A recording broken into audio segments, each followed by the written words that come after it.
Welcome back. పశు విక్రయశాలలపై కేంద్రం విడుదల చేసిన కొత్త నిబంధనలపై పార్టీలు వర్గాల వాదోపవాదాలు కాస్త పక్కన పెడితే ఈ రూల్స్ విన్న తర్వాత తలెత్తుతున్న అనుమానాలు ఎక్కువగా ఉన్నాయి. ఇంతకీ ఈ కొత్త గెజిట్ ఇచ్చిన నిబంధనలపై వినిపిస్తున్న ప్రశ్నలేంటి? సంతల నుంచి పశువులను కబేళాలకు తరలించటాన్ని కేంద్రం నిషేధించింది. ఇది కొంతవరకు అర్థమయ్యే విషయమే కానీ కేంద్రం పూర్తి స్థాయిలో క్లారిటీ ఇవ్వలేదు. గోవులను చంపటమన్నది నిజంగా పాపమే. దాన్ని నేరుగా నిషేధిస్తే అదొక పద్ధతి. కేవలం వధశాలలకు పశువులను తరలించకుండా నిషేధం విధించింది. ఇందుకోసం పూర్తి స్థాయిలో అమ్మేవారి దగ్గర నుంచి కొనేవారి దగ్గర నుంచి చాలా ధ్రువపత్రాలు తీసుకోవాలని రూల్స్ పెట్టింది. ఇంతవరకు బాగానే ఉంది. మరి పశు విక్రయశాలల నుంచి అమ్మే పశువుల్ని వధశాలలకు తరలించకుండా నిబంధనలు కఠినతరం చేసింది సరే, మరి దేశవ్యాప్తంగా ఉన్న లక్షలాది స్లాటర్ హౌసులకు పశువుల్ని ఎక్కడి నుంచి తరలిస్తారు?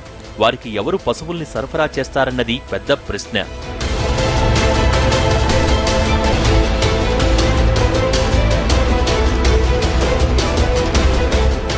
వధశాలలకు పశువుల్ని తరలించకపోతే మరి వాటి భవిష్యత్తేంటి? వధశాలల్ని మూసేస్తారా? ఒకవేళ వాటిని కొనసాగించాలంటే ప్రభుత్వమే పశువుల్ని తరలిస్తుందా? హైదరాబాద్ సహా దేశవ్యాప్తంగా అన్ని నగరాలలోనూ ఈ వధశాలలు లక్షల్లో ఉన్నాయి. మరి వాటిని ఏం చేస్తారన్నది మాత్రం ప్రభుత్వం క్లారిటీ ఇవ్వలేదు. ఇది వధశాలలపై తీవ్ర ప్రతికూల ప్రభావం చూపిస్తుందన్న విమర్శలు వినిపిస్తున్నాయి. అసలు ఏ దేశం కూడా ప్రపంచంలో చేయనట్లు ఈ పశు విక్రయ ప్రక్రియ మొత్తము కోతశాలలు మొత్తము క్లోజ్ చేయాలనేది, లక్షల మంది ఉద్యోగాలు తీసేయాలనేది, ఇది అసలు ఎకానమీకి అభివృద్ధికి చాలా అడ్డంకిగా ఉండే సమస్య ఇది.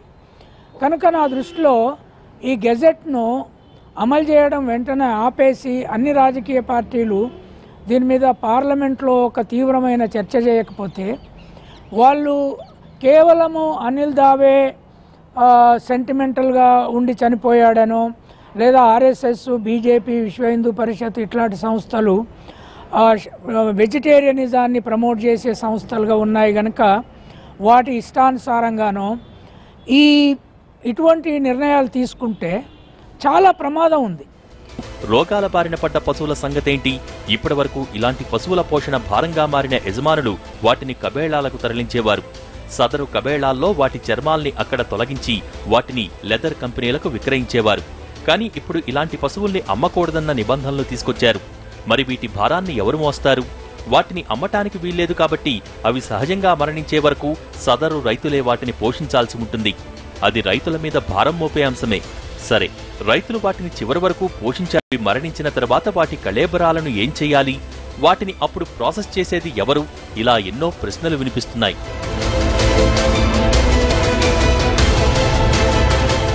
నిజానికి సర్వత్రా వినిపిస్తున్న నిబంధనల ప్రకారం గోహత్య మీద అబ్జెక్షన్ పెట్టాలనుకోవటం తప్పు కానే కాదు. ఒకవేళ కేంద్ర ప్రభుత్వ లక్ష్యం అదే అయితే నేరుగా వాటి మీదే నిషేధం విధించి ఉండొచ్చు. కానీ ఆవులతో పాటుగా ఎద్దులు, బర్రెలు, దున్నపోతులు, ఆఖరికి ఒంటెల్ని కూడా ఎందుకు చేర్చారన్నదే చాలా మందికి అర్థం కాని విషయాలలో ఒంటె మాంసం వినియోగం చాలా ఎక్కువ. కానీ మన దేశంలో ఒంటె మాంసం వినియోగం పరిమాణం దృష్ట్యా చాలా తక్కువ.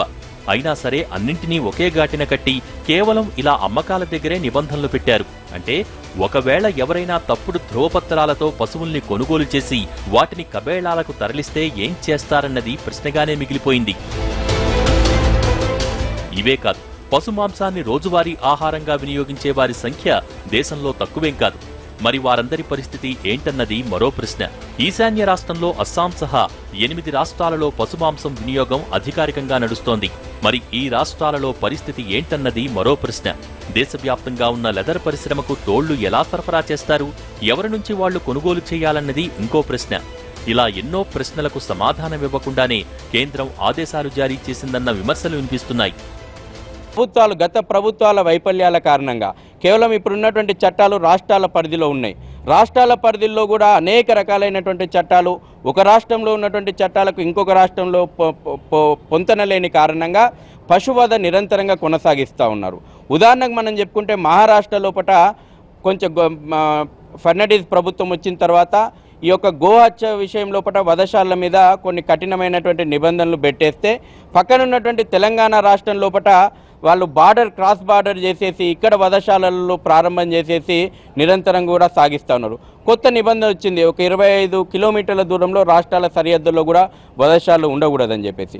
పశువధ ఉన్నటువంటి చట్టాలను ఇప్పటివరకు కూడా రాష్ట్ర ప్రభుత్వాలు కఠినమైనటువంటి చట్టాలు రాష్ట్ర ప్రభుత్వాలు తేలేదు. ఉన్నటువంటి చట్టాలను కూడా కఠినంగా అమలు చేసేటువంటి ప్రయత్నం రాష్ట్ర ప్రభుత్వాలు వైఫల్యం చెందింది కారణంగానే ఇవాళ కేంద్రం ఇనిషియేట్ తీసుకున్నటువంటి విషయాన్ని మనం గమనించాలి. వీటన్నింటికీ ఏదో ఒక ప్రత్యామ్నాయం చూస్తారని అనుకుందాం. కానీ పశు విక్రయశాలల దగ్గర పేపర్ వర్క్ కంపల్సరీ చేసింది కేంద్రం. మన దేశంలో మెజారిటీ రైతులు నిరక్షరాస్యులే ఉంటారు. మరి వాళ్ళు ఈ పేపర్ వర్క్ ఎలా పూర్తి చేస్తారు? వాళ్ళు ఈ పత్రాలు పట్టుకుని కార్యాలయాల చుట్టూ ఎలా తిరుగుతారన్నది మరో ప్రశ్న. వాళ్లకు ఈ నిబంధనలు పత్రాలు నింపటం సాధ్యమవుతుందా? వారి అజ్ఞానాన్ని ఆసరా చేసుకుని కొనుగోలుదారులు మోసం చేసే అవకాశాలు ఉన్నాయి. ఒకవేళ ఇలాంటి మోసం బయటపడితే అప్పుడు ఏ తప్పు తెలియని రైతు కూడా శిక్ష అనుభవించాల్సి ఉంటుంది. మరి ఇది సబబేనా? కొనుగోలుదారులు తాము కొన్న పశువుల్ని 6 నెలల పాటు అమ్మకూడదని నిబంధన పెట్టారు. మరి 6 నెలల తర్వాత ఎవరికి అమ్మాలో చెప్పుకొచ్చారా?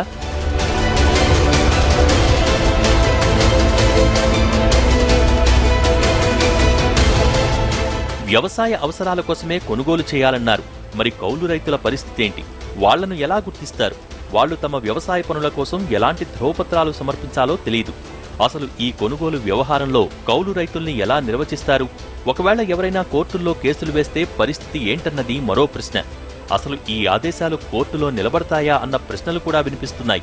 మొత్తంగా చూస్తుంటే ఇది కొన్ని వర్గాలను సంతృప్తిపరచడానికి చేసినట్టుగా ఉంది తప్ప గోవధ నిషేధానికి పూర్తి స్థాయిలో ఊతమిచ్చేలా లేదన్న విమర్శలు వినిపిస్తున్నాయి. ఇది వాల్ స్టోరీ బోర్డ్. మరో అంశంతో మళ్ళీ కలుద్దాం. నమస్తే.